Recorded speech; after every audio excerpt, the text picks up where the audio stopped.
अगर संडे को खुला रहेगा तो मैं 19 को करूंगा नॉमिनेशन, और नहीं तो 16 मेरा निश्चित। और जो परिणाम निकलकर सामने आए थे, इसके बाद तमाम चीज़ों को लेकर चर्चा है। हालांकि जब हमने इनसे बातचीत की, इनका सही तौर पर कहना है कि नामांकन करेंगे, हम चुनाव लड़ने जा रहे हैं। इतने जानकारी मैं दे सकता हूं कि मैं चुनाव लड़ूंगा। भाई बात हुई है, समय आने पर जान जाइएगा।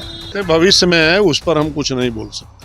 नमस्कार, द इंडिया टॉप देख रहे हैं, मैं हूं अखंड ज्योति। देखिए, विधानसभा चुनाव को लेकर सरगर्मी काफ़ी तेज है और आरएलएम के राष्ट्रीय उपाध्यक्ष हैं डॉक्टर रणविजय सिंह।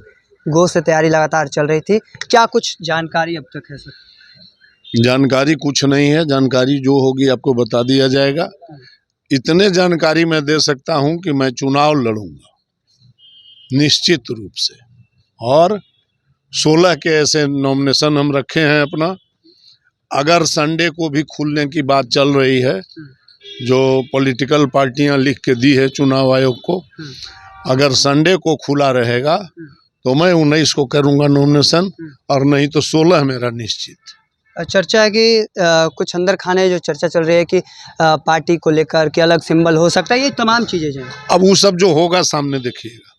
देखिए, जो बातें भविष्य में है उस पर हम कुछ नहीं बोल सकते।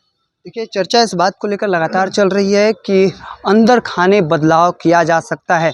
और देखिए, डॉक्टर रणविजय सिंह हैं, पिछली बार भी चुनाव लड़े थे, और जो परिणाम निकलकर सामने आए थे, इसके बाद तमाम चीज़ों को लेकर चर्चा है। हालांकि जब हमने इनसे बातचीत की, इनका सही तौर पर कहना है कि नामांकन करेंगे, हम चुनाव लड़ने जा रहे हैं। एक आखिरी सवाल रहेगा कि अभी अंदर से मुलाकात करके क्या कुछ बातचीत हुई है उपेंद्र जी से?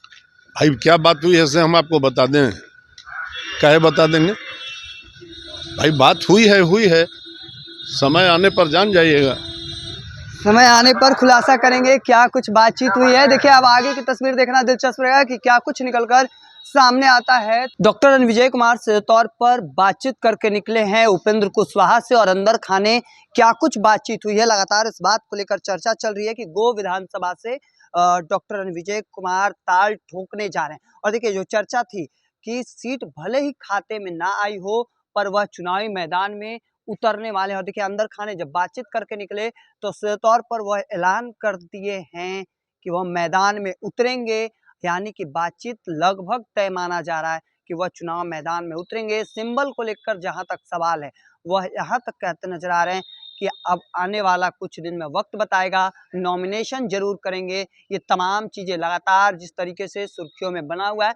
और देखिए, गो विधानसभा सीट जो राजनीति का केंद्र बना हुआ है, पिछले बार जब चुनाव लड़े थे, सामने भारतीय जनता पार्टी से मनोज शर्मा थे, और इस बार ऐसा माना जा रहा है संभवतः कि एनडीए उस मूड में है कि हर कोशिश है कि हर सीट पर चुनाव जीतना है। अब वो 225 का लक्ष्य पाने के लिए, चूंकि नारा दिया गया 2025 में 225, अब वो नारा किस तरीके से सक्सेस किया जाए, धरातल पर लाया जाए, ये तमाम चीजों को समझने का प्रयास अब आने वाला समय बताएगा। तब तक के तमाम अपडेट को देखते रहने के लिए इंडिया टॉप देखते रहें। धन्यवाद।